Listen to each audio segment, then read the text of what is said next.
Well, howdy from Florida. Well, got some good news and some bad news. Good news is I'm all set in.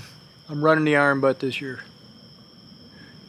Sent in the paperwork, started getting all the money together, started getting parts sorted out, plans sorted out, everything ready to go. Went ahead and sold the Road Glide. I got offered a lot more money than I hoped for it, and started using that money to pay off the bills from the Hoka last year and start laying in a little bit of money for Iron Butt Rally this year, and things is looking good. Or it was looking good for a little while. Shortly after I said goodbye to the Road Glide and headed back, things started going downhill quick with the PanAm. Bad news is, Panda has been seriously misbehaving. Been having starting issues left and right. There's two different types. There's one type I've been having, is very, very rare.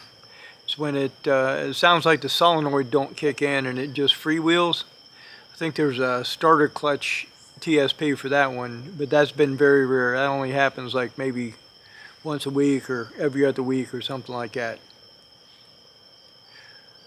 The serious one I've been having is the slow start, no start drag one, where it goes to turn over and it sounds like the battery's dead even though the battery isn't, and it just keeps dragging and dragging, and it finally kicks over and starts, and when it does, the wakes up in limp mode.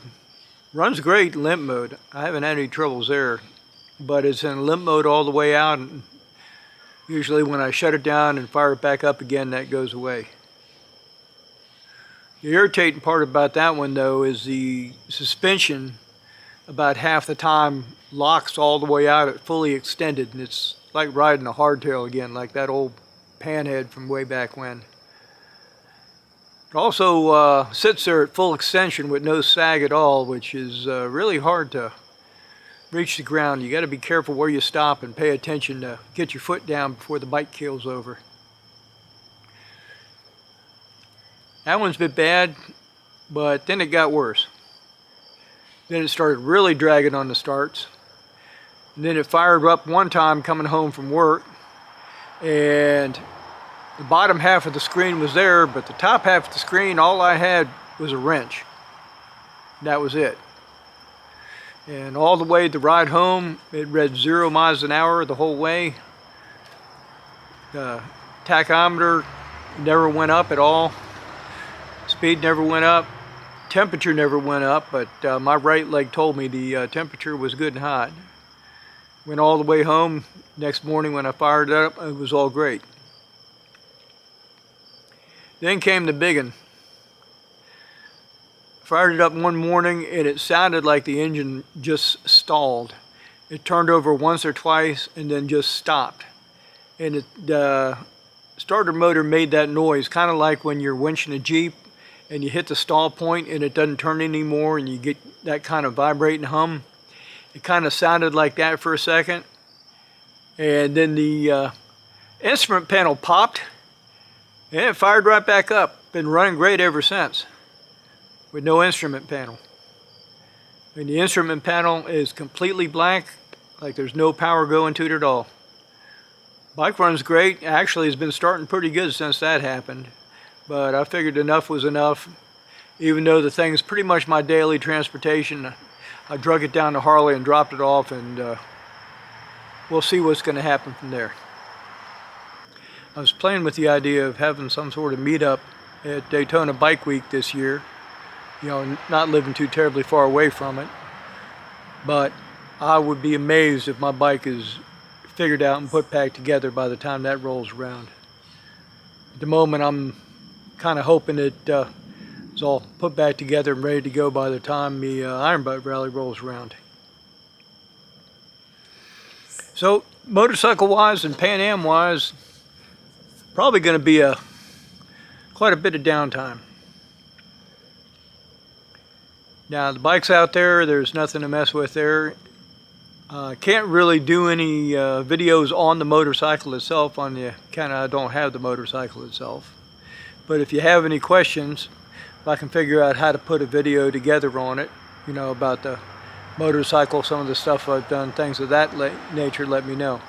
I'll see what I can do. In the meantime, just to kind of keep my channel going and to try to develop a bit more of the video skill side, I'm going to open it up to more of a general adventure channel and not just a adventure motorcycle channel, because there ain't going to be a whole lot of motorcycle adventure going on until the thing's out of the shop. Now I do mess around with a few other things, like I just finished racing the cross-country mountain bike season last year. I'm getting ready to run a XTERRA off-road triathlon here in about a week. Still working on my free fall license. So I might start posting some of that kind of stuff up there too. You know, the training, what I'm doing. And, you know, if I can get some interesting shots from there, it might be worth posting, but I'm not just going to throw junk on here just to throw junk on here. Amusing stuff, yeah. I don't know, from the likes I got on Instagram about my wife's silly bird, maybe I'll try taking a few videos of that. Crazy. One silly video of the bird and it does more than most of the motorcycle stuff all put together. Who knows? If the cyclocross season ever starts up in Florida again, I'm definitely going to jump into that, and I might get a few other people to shoot some videos of me in the midst of that glorious nonsense. If you don't know what cyclocross is, you just got to Google it. I could sit here and tell you, but you'd never think anything that ridiculous could be such a major bicycling sport, but it is. It's fun, it's messy, it's glorious, and it is horribly painful. You think you're dying of a heart attack. Hope they bring it back. And if I ever get my Rubicon running again, maybe I'll throw some Jeep stuff in there as well. That's some good muddy fun.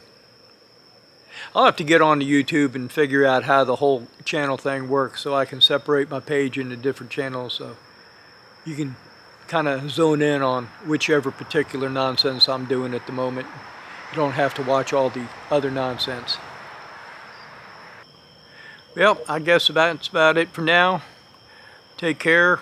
I will post updates as I get it, but I got a feeling this one's going to be a complicated one. But take care of yourself. I mean, if all works great, maybe I'll be available for meetup Daytona Bike Week this year, though there ain't a whole lot of time for that. In the unlikely event one of y'all happen to swing by XTERRA Iceman, I'll be there, probably freezing in that 51-degree water that we're starting to swim at. And who knows, I might get lucky and get my Jeep running in time for Jeep Beach. We'll see. Catch y'all later.